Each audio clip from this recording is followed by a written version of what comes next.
হরে কৃষ্ণ। কৃষ্ণ কৃপা শ্রীমূর্তি জগৎগুরু শ্রীল অভয়চরণারবিন্দ ভক্তিবেদান্ত স্বামী প্রভুপাদ আন্তর্জাতিক কৃষ্ণ ভাবনামৃত সংঘের প্রতিষ্ঠাতা আচার্য তেনার লেখা ছোট্ট একটি গ্রন্থ জন্ম মৃত্যুর পরপারে। এই গ্রন্থের দ্বিতীয় অধ্যায় পাঠ করে শোনাচ্ছি। বিষয় হলো মৃত্যুতে পরম গতি। অনেক প্রকারের আধ্যাত্মবাদী আছেন যাদের যোগীও বলা হয়, যেমন হঠযোগী, জ্ঞানযোগী, ধ্যানযোগী এবং ভক্তিযোগী। তারা সকলেই দিব্য বা অপ্রাকৃত জগতে গমন করার উপযুক্ত। যোগ শব্দের অর্থ হল সংযুক্ত করা, এবং যোগ পদ্ধতির দ্বারা আমরা আধ্যাত্মিক বা দিব্য জগতের সঙ্গে সংযুক্ত হতে পারি। পূর্ববর্তী অধ্যায়ে উল্লেখ করা হয়েছে যে প্রকৃতপক্ষে আমরা পরমেশ্বর ভগবানের সঙ্গে সম্বন্ধযুক্ত, কিন্তু এখন আমরা জড় কুলসর দ্বারা কুলসিত হয়ে পড়ছি। সুতরাং আমাদের দিব্য ভগবদ্ধামে প্রত্যাবর্তন করতে হবে এবং যোগ পদ্ধতি বা সংযুক্তিকরণের এই পদ্ধতি দ্বারা আমাদের সেই কার্য সম্পূর্ণ করতে হবে। যোগের আর এক অর্থ হল যুক্ত। বর্তমান অবস্থায় আমরা ভগবান বিযুক্ত। যখন আমরা কৃষ্ণের সঙ্গে যুক্ত হই তখনই আমাদের মানব জীবন পূর্ণতা লাভ করে। মৃত্যুর পূর্বে আমাদের পূর্ণতা লাভের এই পদ্ধতি পূর্ণ করতে হবে। যে পূর্ণতা লাভ করার জন্যে আমাদের সারা জীবন ধরেই এই পদ্ধতির অনুশীলন করতে হবে। তাহলে মৃত্যুর সময় দেহত্যাগকালে এই পূর্ণতা আমরা উপলব্ধি করতে পারব। গীতার ৮ম অধ্যায়ের ১০ নম্বর শ্লোকে বলা হয়েছে, প্রয়াণকালে মনসা চলেন ভক্তা যুক্ত যোগ বলেন চৈব ভ্রূমূর্ধ প্রাণমবশ্যে শ্যাম্যক সততম পরম পুরুষময়ী প্রতিদিব্যম। মৃত্যুকালে যিনি প্রাণবায়ুকে ভ্রূমোদয় মধ্যে স্থাপন করে ভক্তি সহকারে পরমেশ্বর ভগবানের চিন্তায় নিমগ্ন হন, তিনি পরমেশ্বর ভগবানকে লাভ করেন। যেমন একজন ছাত্র কোনো বিষয়ের উপর ৪-৫ বছর ধরে শিক্ষা গ্রহণ করার পর পরীক্ষা দান করেন এবং পরীক্ষায় উত্তীর্ণ হয়ে সে সম্মানসূচক ডিগ্রি লাভ করে, ঠিক সেইরূপ আমরা যদি জীবিতকালে জীবনের বিষয় অনুশীলন করি তাহলে আমরা মৃত্যুকালে পরীক্ষায় উত্তীর্ণ হয়ে ভগবদ্ধামে গমন করতে পারব। মৃত্যুর সময় আমাদের দ্বারা জীবনের কৃতকর্মের পরীক্ষা হয়। গীতার ৮ম অধ্যায়ের ৬ নম্বর শ্লোকে বলা হয়েছে, ইয়ম ইয়ম বাপি স্মরেন ভাব্যম ত্যাজ্য ত্যন্তে কলে বরম তম তমে বৈদিকন্তেয় সদা তদ ভাব ভাবিতঃ। অনন্তকালে যিনি যে ভাব স্মরণ করে দেহ পরিত্যাগ করেন তিনি নিশ্চিত সেই ভাব বা স্তর লাভ করেন। বাংলায় একটা কথা প্রচলিত আছে, জীবদ্দশায় শুদ্ধির প্রচেষ্টার পরিমাপ মৃত্যুকালে পরীক্ষিত হবে। দেহত্যাগকালে মানুষের কি করণীয় সে বিষয়ে ভগবান শ্রীকৃষ্ণ ভগবদ্গীতায় বর্ণনা করেছেন। ধ্যানযোগীর জন্য শ্রীকৃষ্ণ নিম্নলিখিত শ্লোক বর্ণনা করেছেন। গীতার ৮ম অধ্যায়ের ১১ এবং ১২ নম্বর শ্লোকে বলা হয়েছে, যদক্ষরম্বে দেবিদ বদন্তি বিশন্তি যদ ইয়তয় বিতরাজ্ঞা যদিচ্ছায়ন্ত ব্রহ্মচর্য চরন্তি তত্তে পদম সংগ্রহণে প্রবেক্ষ সর্বদারাণি সংযম্য মনোরিধি নিরুদ্ধমূর্ধধায়াত্মান প্রাণ মস্তিত যোগ ধারায়ণম। বেদবিদ পণ্ডিতেরা যাকে অক্ষর ব্রহ্ম বলেন, সন্ন্যাসীরা যাকে লাভ করার জন্যে বিষয় আসক্তি ত্যাগ করেন, ব্রহ্মচারীরা যাকে লাভ করার ইচ্ছায় ব্রহ্মচর্য ব্রত পালন করেন, তার কথা আমি বর্ণনা করব। সমস্ত ইন্দ্রিয় ভোগ থেকে নিরস্ত বা বিচ্ছিন্ন হওয়াই হল যোগের স্তর। সমুদায় ইন্দ্রিয়ের দ্বার রুদ্ধ করে এবং মনকে হৃদয় ও প্রাণবায়ুকে ঊর্ধ্ব মস্তিষ্কে স্থাপন করে যোগ সমাধিস্থ হতে হয়।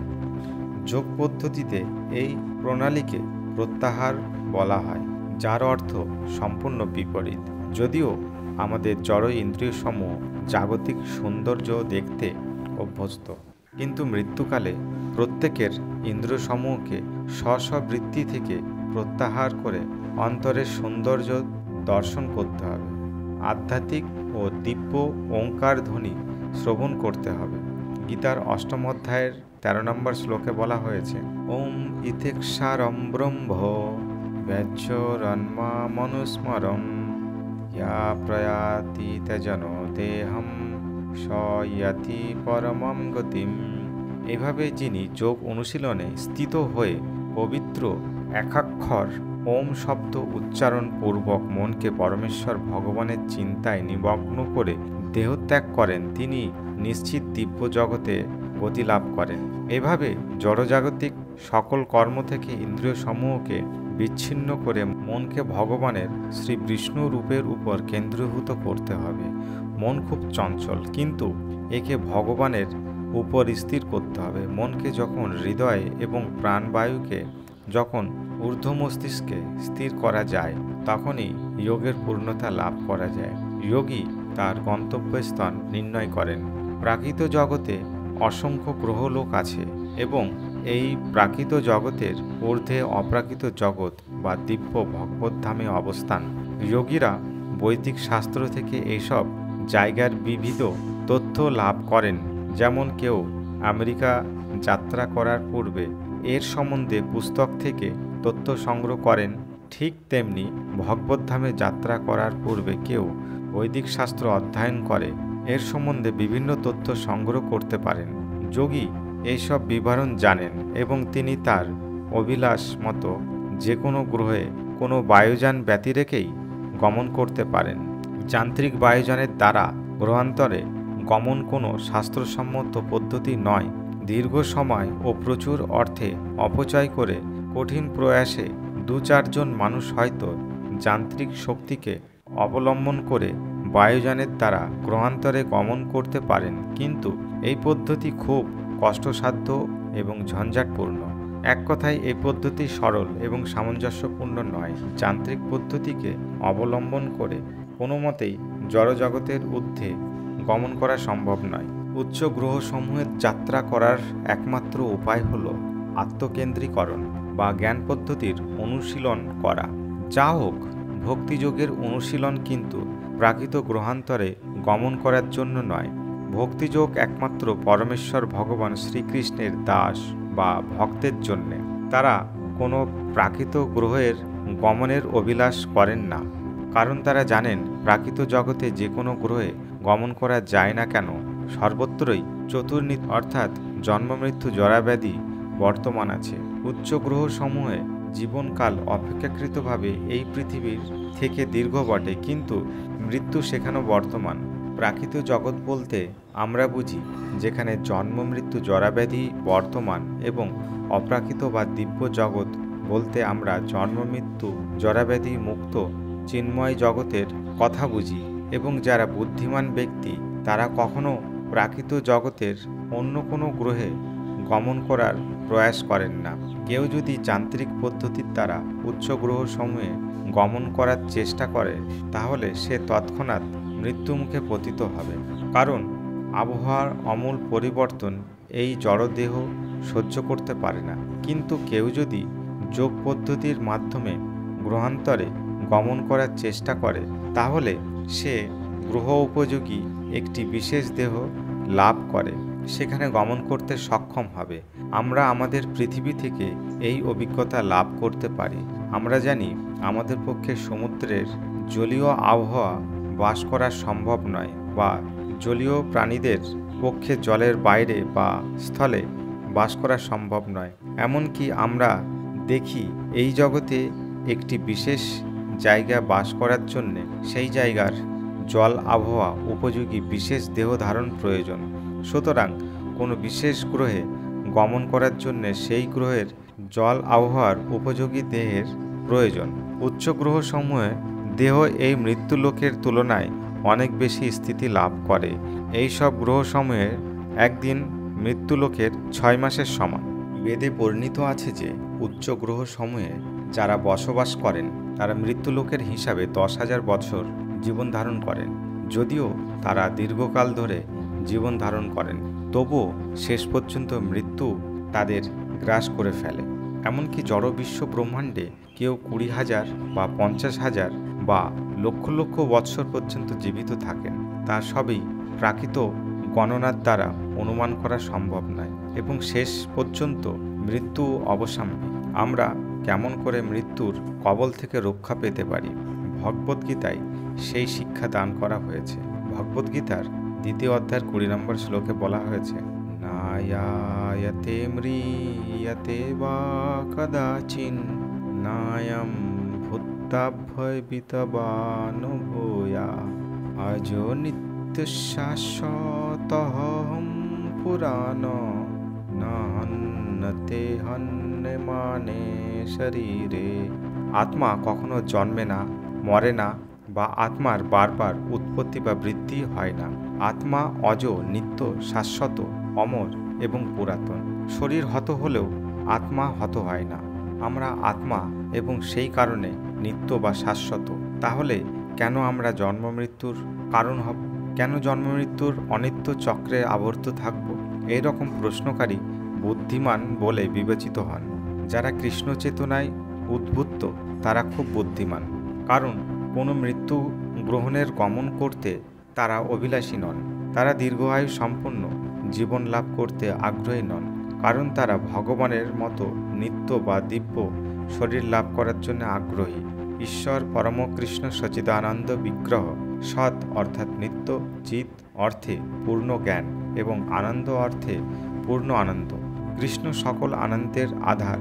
যদি আমরা এই জড়দেহ ত্যাগ করে দিব্যধামে গমন করতে পারি, কৃষ্ণলোকে বা দিব্যধামে যে কোনো লোকেই গমন করি না কেন, ঠিক কৃষ্ণের মতো এক সচিদানন্দ দেহ লাভ করব। আর এখানেই প্রাকৃত জড়জগতের উচ্চ গ্রহান্তরে গমনিচ্ছু যোগীদের সঙ্গে কৃষ্ণ চেতনাময় ভক্তদের পার্থক্য। প্রতিটি জীবাত্মা বা জীবাত্মার অভ্যন্তরস্থ আত্মা এক অতি সূক্ষ্ম দিব্যদূতী। যোগ সিদ্ধির দ্বারা এই দিব্যদূতী বা আত্মাকে উচ্চ মস্তিষ্কে প্রেরণ করার ফলে যোগী তার অভিলাষ মতো জড়জগতের যে কোনো গ্রহে নিজেকে স্থানান্তরিত করতে পারেন। যোগী যদি চন্দ্রলোক সম্বন্ধে কৌতূহলী হন, তাহলে তিনি সেখানে গমন করতে পারেন, এবং তিনি যদি উচ্চতর কোনো গ্রহের সম্বন্ধে বেশি আগ্রহী হন, তাহলে তিনি নিজেকে সেখানে স্থানান্তরিত করতে পারেন। যেমন মানুষ এখন নিউ ইয়র্ক, কানাডা বা অন্যান্য দেশে ভ্রমণ করতে যায়, ঠিক সেই রকম এই পৃথিবীর যেখানেই যাও না কেন সব ক্ষেত্রেই দেখা যায় একই প্রবঞ্চনা, ভিসা এবং শুল্ক দপ্তর নীতি কাজ করছে। সেই রকম প্রাকৃত জগতের গ্রহসমূহে দেখা যাবে একই জন্ম মৃত্যু জরাব্যাধির নীতি সর্বত্র বর্তমান। ওম ইতে একাক্ষরম ব্রহ্ম মৃত্যুক্ষণে যোগী পরমধ্বনি সংক্ষিপ্ত রূপ এবং উচ্চারণ করতে পারেন। যোগী যদি এই সময় পরমধ্বনি উচ্চারণ করতে পারেন এবং একই সময়ে ভগবান শ্রীকৃষ্ণ বা বিষ্ণুমূর্তির উপর মন স্থাপন করে যদি তার চিন্তা করতে পারেন, তাহলে মৃত্যুর পর তিনি পরমগতি লাভ করেন। বিষ্ণুর উপর মনকে কেন্দ্রীভূত করাই হল যোগের প্রণালী। নিরাকারবাদীরা পরম ভগবানের কিছু রূপ কল্পনা করেন, কিন্তু সাকার ঈশ্বরের অস্তিত্বে বিশ্বাসী শুদ্ধ ভক্তরা এই রূপ কল্পনা করেন না। তারা এই রূপ প্রত্যক্ষ করেন। কল্পনাই করুন আর বাস্তবে প্রত্যক্ষই করুন। মনকে ভগবান শ্রীকৃষ্ণের রূপে কেন্দ্রীভূত করতে হবে। গীতার 8ম অধ্যায় 14 নম্বর শ্লোকে বলা হয়েছে, অনন্য চেতা সততম যোগম স্মরতি নিত্যস্যঃ তস্যঃ সুলভঃ পার্থ নিত্যযুক্তস্য যোগিনা। হে পার্থ, অবিচলিত হয়ে যিনি আমাকে সর্বক্ষণ স্মরণ করেন, তারা নিত্যযুক্ত। ভগবত সেবার জন্যে আমি তার কাছে সুলভ। যারা অনিত্য জীবন ক্ষণিকের সুখ এবং সুযোগ সুবিধায় সন্তোষ লাভ করে, তাদের বুদ্ধিমান বলা যায় না। অন্তত ভগবদ্গীতা অনুযায়ী তারা বুদ্ধিমান নয়। ভগবদ্গীতায় উল্লেখ করা হয়েছে, স্বল্প বুদ্ধিসম্পন্ন ব্যক্তিরাই ক্ষণিক ও অস্থায়ী বস্তুর প্রতি আগ্রহশীল। আমরা নিত্য, তাহলে কেন আমরা অনিত্য অস্তিত্ব বস্তুর প্রতি আসক্ত হব? অস্থায়ী অবস্থা লাভ করতে কেউ চায় না। যদি আমরা কোনো ভাড়া বাড়িতে বাস করি এবং সেই বাড়ির কর্তা বা মালিক যদি আমাদের বাড়ি ছেড়ে দিতে বলেন, তাহলে আমরা দুঃখিত হই। কিন্তু অপেক্ষাকৃত কোনো ভালো বাড়ি পেলে আর আমাদের কোনো দুঃখ থাকে না। এটাই আমাদের প্রকৃতি, কারণ আমরা নিত্য, আমরা স্থায়ী, সুতরাং আমরা চিরস্থায়ী বাসও চাই। আমরা মৃত্যুবরণ করতে চাই না, কারণ প্রকৃতপক্ষে আমরা স্থায়ী। আমরা বৃদ্ধ অবস্থা প্রাপ্ত হতে বা রোগে আক্রান্ত হতে চাই না, কারণ এটা আমাদের বাহ্যিক অস্থায়ী অবস্থা।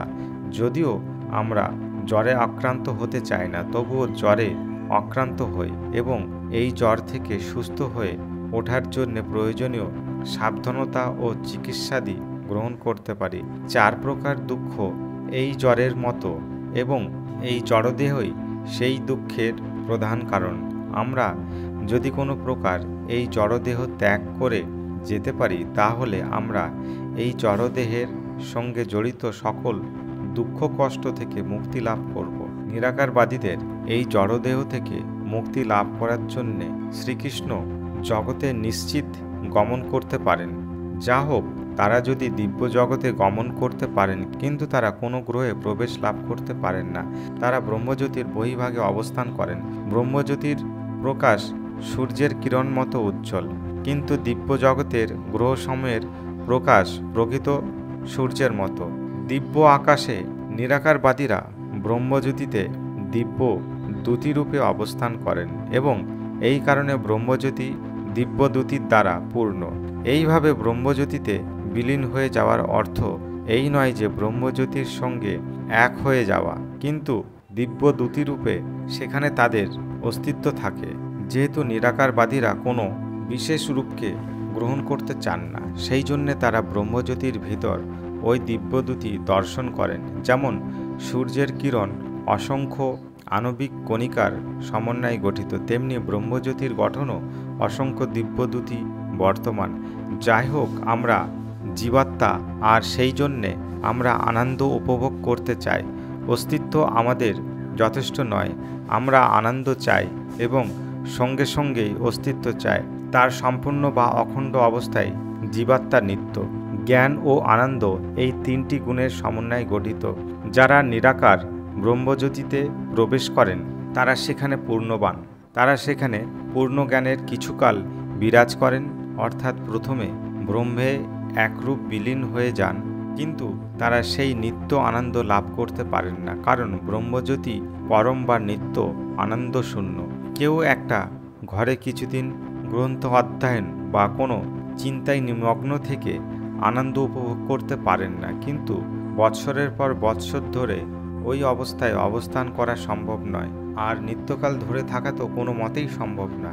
সেই জন্যে পরম অস্তিত্ব ব্রহ্মজ্যোতি নিরাকারভাবে প্রবেশ করলে প্রতি মুহূর্তে জড়জগতে কোনো সঙ্গ লাভ করার জন্যে জীবাত্মার পতন হওয়ার সম্ভাবনা থাকে। এটাই হলো শ্রীমদ্ ভগবতের। মহাকাশচারীরা অন্তরিক্ষে হাজার হাজার মাইল ভ্রমণ করতে পারেন, কিন্তু তারা যদি কোনো গ্রহের সন্ধান না পান, তাহলে তাদের আবার ওই মৃত্যুলোকে অবতরণ করতে হবে। যে কোনো অবস্থায় হোক, বিশ্রামের প্রয়োজন আছে। নিরাকার অবস্থায় স্থিতি লাভ করার বা বিশ্রামের কোনো নিশ্চয়তা নেই। সেই জন্যে শ্রীমদ্ ভগবত বলে যে এত প্রচেষ্টা সত্ত্বেও নিরাকারবাদীরা যদি আধ্যাত্ম জগতে প্রবেশ করেন এবং এক নিরাকার রূপ লাভ করেন, কিন্তু প্রেম ভক্তি সহকারে পরমেশ্বর ভগবানের সেবায় অবহেলা করার ফলে তাদের আবার এই জড়জগতে প্রত্যাবর্তন করতে হয়। আমরা যতক্ষণ এই জড়জগতে অবস্থান করি, আমাদের প্রেম ভক্তি সহ পরমেশ্বর ভগবান শ্রীকৃষ্ণের সেবা করার শিক্ষা লাভ করা উচিত এবং নিষ্ঠাভাবে এর অনুশীলন করা উচিত। আমরা যদি এই শিক্ষা গ্রহণ করতে পারি, তাহলে আমরা দিব্য জগতে গ্রহসমূহে প্রবেশ লাভ করতে পারব। দিব্য জগতে নিরাকারবাদীর অবস্থানে কোনো নিশ্চয়তা নেই, কেননা নিঃসঙ্গতার সঙ্গে তিনি সঙ্গ লাভ করার চেষ্টা করবেন।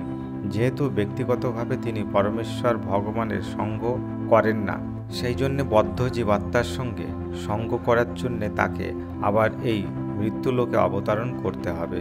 আমাদের প্রকৃত স্তরে আমরা নিত্যতা, পূর্ণ জ্ঞান ও আনন্দ লাভ করতে চাই। আমরা যখন দীর্ঘ সময় ধরে নিঃসঙ্গভাবে থাকি তখন আমরা আনন্দ লাভ করি না। আমরা আনন্দ লাভ করি জড় জগতের উপাদান থেকে। কৃষ্ণ চেতনায় প্রকৃত আনন্দ লাভ করা যায়। জড় জগতে যৌন সঙ্গের ক্ষণিকের আনন্দকেই শ্রেষ্ঠ আনন্দ উপভোগ বলে গণ্য করা হয়। অপ্রাকৃত বা দিব্য জগতে শ্রীকৃষ্ণের সান্নিধ্যে যে পরম আনন্দ উপভোগ করা যায়, এই জড় আনন্দ সেই আনন্দের বিকৃত প্রতিবিম্ব। তাহলে এই চিন্তা করা উচিত নয় যে দিব্য জগতের আনন্দ জড় জগতের যৌন সঙ্গের মতো ক্ষণিকের তুচ্ছ আনন্দ। এই আনন্দ সম্পূর্ণভাবে ভিন্ন স্বাদের আনন্দ। জড় জগতের সব কিছুই দিব্য জগতের প্রতিবিম্ব, কিন্তু এখানে প্রতিবিম্বের রূপ বিকৃত। দিব্য জগতের আনন্দের মূল উৎস হলেন আনন্দময় ভগবান শ্রীকৃষ্ণ। সেই জন্যে আমাদের এখান থেকে অভ্যাস করা উচিত, যাতে মৃত্যুর সময় আমরা আমাদের দিব্য জগতের কৃষ্ণলোকে স্থানান্তরিত হয়ে শ্রীকৃষ্ণের সঙ্গলাভ করতে পারি। ব্রহ্মসংহিতায় শ্রীকৃষ্ণ ও কৃষ্ণলোক সম্বন্ধে এরূপ বর্ণনা করা হয়েছে যে চিন্তামণি প্রকর সদ্বসু কল্পবৃক্ষ লক্ষ্মাবৃতেষু সুরভিরভিপলায়ন্তম লক্ষ্মী সহস্র শতসম্ভ্রম সেভ্যমানম গোবিন্দমাদি পুরুষম তমহম ভজামি। লক্ষ লক্ষ কল্পবৃক্ষ ও চিন্তা মণিকর গঠিত গ্রহের সমূহে সুরভি অর্থাৎ কামধেনুগণের যিনি পালন করছেন এবং শত সহস্র লক্ষ্মীগণ বা গোপীগণ কর্তৃক সাদরে পরিসেবিত হচ্ছেন, সেই আদিপুরুষ গোবিন্দকে আমি ভজনা করি। ব্রহ্মসংহিতার ৫ম অধ্যায় ২৯ নম্বর শ্লোকে এই কথাটি বলা হয়েছে। এই হলো কৃষ্ণলোকের বর্ণনা, যেখানে গ্রহাদি চিন্তামণি রত্ন দ্বারা নির্মিত। চিন্তামণি রত্ন যা স্পর্শ করে তাই সোনায় পরিণত হয়। বৃক্ষসমূহ অভিলাষ পূর্ণকারী অর্থাৎ কল্পতরু। সেই বৃক্ষের কাছে যা প্রার্থনা করা যায় তাই লাভ করা যায়। এই জগতে আমরা আম গাছ থেকে আম পাই, আপেল গাছ থেকে আপেল পাই, কিন্তু সেখানে যে কোনো গাছ বা কল্পবৃক্ষ থেকে যা অভিলাষ করা যায় তাই লাভ করা যায়। সেখানে গাভীকে সুরভি বলা হয় এবং সেই সুরভি অসীমিত দুগ্ধ দান করে। দিব্য জগতের সম্বন্ধে বৈদিক শাস্ত্রে এরূপ বর্ণনা পাওয়া যায়। এই জড়জগতে আমরা জন্ম, মৃত্যু ও সকল প্রকার দুঃখ কষ্টে আবদ্ধ হয়ে পড়ছি। জড় বৈজ্ঞানিকরা ইন্দ্রিয় তৃপ্তি ও বিনাশ সাধনের জন্য নানা প্রকার সুযোগ সুবিধা আবিষ্কার করছেন, কিন্তু জড়া ব্যাধি মৃত্যুর সমস্যা সমাধানের জন্য কিছু আবিষ্কার করতে পারেননি। তারা জড়া ব্যাধি মৃত্যু থেকে রক্ষার জন্য কোনো যন্ত্র আবিষ্কার করতে পারেন না। আমরা মৃত্যু ঘটাবার জন্য কিছু তৈরি করতে পারি, কিন্তু মৃত্যু থেকে রক্ষা পাওয়ার জন্য কিছু তৈরি করতে পারি না। বুদ্ধিমান ব্যক্তি প্রাকৃত জীবনের 4 প্রকার দুঃখ কষ্টের সঙ্গে কোনো প্রকার সম্পর্ক রাখেন না, কিন্তু তিনি দিব্য জগতে উন্নতি হওয়ার জন্যে প্রয়াস করেন। যিনি নিত্য পরমানন্দিত অবস্থায় নিত্যযুক্তস্য যোগিন সমাধিস্থ আছেন, কোনো অবস্থাতেই তার চিত্ত বিক্ষেপ ঘটে না। তার হৃদয় সবাই নিরবচ্ছিন্নভাবে কৃষ্ণ চিন্তায় নিবিষ্ট ও পরিপূর্ণ। অন্যান্য চেত সততম। সততমের তাৎপর্য হল সর্বাপেক্ষা বা সর্বকালে। ভারতবর্ষে আমি বৃন্দাবনে বাস করি এবং এখন আমি আমেরিকায় আছি, কিন্তু তার অর্থ এই নয় যে আমি বৃন্দাবনের বাইরে চলে গেছি। আমি যদি সবসময় কৃষ্ণ চিন্তা করি তাহলে সবসময় আমি বৃন্দাবনেই আছি। যিনি সর্বদা কৃষ্ণ চেতনায় অধিষ্ঠিত, তিনি ভগবান শ্রীকৃষ্ণের সঙ্গে সবসময় দিব্যধাম গোলক বৃন্দাবনে অবস্থান করেন, অর্থাৎ তিনি এই জড় শরীর ত্যাগ করার জন্য শুধু অপেক্ষা করছেন। স্মরিত নিত্যদাহ এর অর্থ হল নিরবচ্ছিন্ন স্মরণ বা চিন্তা করা, এবং যিনি নিরবচ্ছিন্নভাবে শ্রীকৃষ্ণের চিন্তা করেন এবং তাকে স্মরণ করেন, ভগবান তার নিকট তদস্য সুলভ হন, অর্থাৎ সহজেই সেই ভক্তের নিকট প্রকট বা প্রকাশিত হন। ভগবান শ্রীকৃষ্ণ স্বয়ং বলেছেন, একমাত্র ভক্তিযোগের দ্বারা তিনি সুলভ, অর্থাৎ ভক্তিযোগের প্রণালীর দ্বারাই তাকে সহজ লাভ করা যায়। তাহলে কেন আমরা অন্য কোনো প্রণালী গ্রহণ করব? আমরা 24 ঘন্টা কীর্তন করতে পারি, হরে কৃষ্ণ কৃষ্ণ কৃষ্ণ হরে হরে, হরে রাম রাম রাম হরে হরে। এর জন্য কোনো বিধিনিষেধ উল্লেখ করা নেই। সবাই সব জায়গায় এই মহামন্ত্র কীর্তন করতে পারে। পথে ঘাটে, বাসস্থানে, কর্মস্থলে সর্বত্র এই নাম কীর্তন করা যায়। এর জন্যে কোনো করও দিতে হয় না বা কিছু ব্যয় করতে হয় না। তাহলে আমরা এই মহামন্ত্রকে কেন গ্রহণ করব না?